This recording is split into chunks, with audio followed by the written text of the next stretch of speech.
কলকাতার ব্যস্ত ফ্ল্যাটে থাকেন অভীক, তার স্ত্রী, ছেলে নীল এবং অভীকের বাবা অনাথবাবু। অনাথবাবুর দিন কাটে পুরনো বই আর রেডিওর নব ঘুরিয়ে। অন্যদিকে অভীকের ছেলে নীল এই প্রজন্মের প্রতিনিধি। সারাক্ষণ কানে হেডফোন আর হাতে গেমিং কনসোল।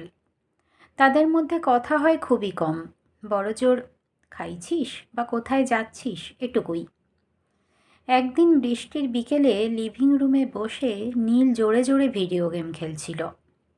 অনাথবাবু বিরক্ত হয়ে বললেন, নীল, একটু আওয়াজটা কমা বাবা, খবরের কাগজটা মন দিয়ে পড়তে পারছি না।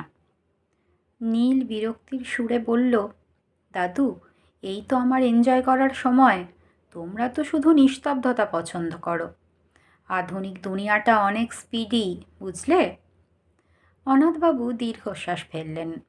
তিনি বুঝলেন নীল তাকে সেকেলে আর অচল ভাবছে। মানিয়ে নেওয়ার এই অভাবটা তাকে কষ্ট দিচ্ছিল। কাকতালীয়ভাবে সেই রাতেই শহরে এক প্রবল কালবৈশাখী ঝড় শুরু হলো। ইন্টারনেটের টাওয়ার চলে গেল আর লোডশেডিংয়ে পুরো এলাকা অন্ধকার। নীলের সব আধুনিক গ্যাজেট অকেজো হয়ে পড়ল। অন্ধকারে সে রীতিমতো ভয় পেতে শুরু করলো। অনাথবাবু শান্তভাবে আলমারি থেকে একটা হ্যারিকেন বার করে আনলেন। কাঁচের চিমনি মুছে যখন তিনি সেটা জ্বালালেন, নীলের মনে হলো সে কোনো রূপকথার রাজ্যে ঢুকে পড়েছে। হ্যারিকেনের সেই মৃদু কাঁপানো আলোয় অনাথবাবু আলমারি থেকে বের করলেন তার যৌবনকালের একগুচ্ছ চিঠি। নীল কৌতূহলী হয়ে দাদুর পাশে বসল। অনাথবাবু একে একে পড়ে শোনাতে লাগলেন তার বন্ধুদের লেখা চিঠি। তাতে ছিল দেশভাগের যন্ত্রণা, বন্ধুদের সাথে মাইলকে মাইল হেঁটে স্কুল যাওয়ার গল্প, আর সামান্য একটা আমের জন্য গাছ থেকে লাফিয়ে পড়ার রোমাঞ্চ। নীল আবিষ্কার করল দাদুর জীবনটা তার চেয়েও বেশি রোমাঞ্চকর ছিল, কোনো গেমের চেয়ে কম নয়। অনাথবাবু দেখলেন নীলের চোখগুলো গল্পের লোভে চিকচিক করছে।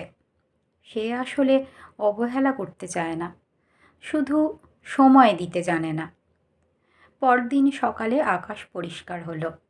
নীল তার স্মার্টফোনটা হাতে নিয়ে দাদুকে বলল, দাদু, তোমার ওই চিঠিগুলো তো হারিয়ে যেতে পারে, চলো আমি এগুলো সব স্ক্যান করে তোমার জন্য একটা পার্সোনাল ডিজিটাল অ্যালবাম বানিয়ে দিই, তাহলে তুমি যখন খুশি দেখতে পাবে।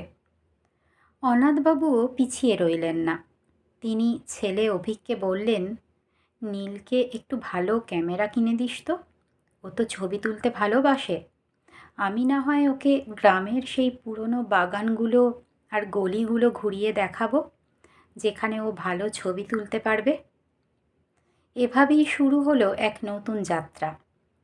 অনাথবাবু এখন মাঝে মাঝে নাতির সাথে অনলাইন লুডো খেলেন, আর নীল নিয়ম করে প্রতিদিন আধ ঘন্টা দাদুর সাথে বারান্দায় বসে সূর্যাস্ত দেখে।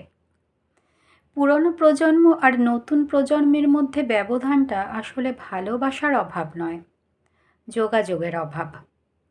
পুরনোরা যদি নতুনদের প্রযুক্তিকে আপন করে নেয় আর নতুনরা যদি বড়দের অভিজ্ঞতাকে সম্মান দেয়, তবে দুই প্রজন্মই একে অপরের পরিপূরক হতে পারে।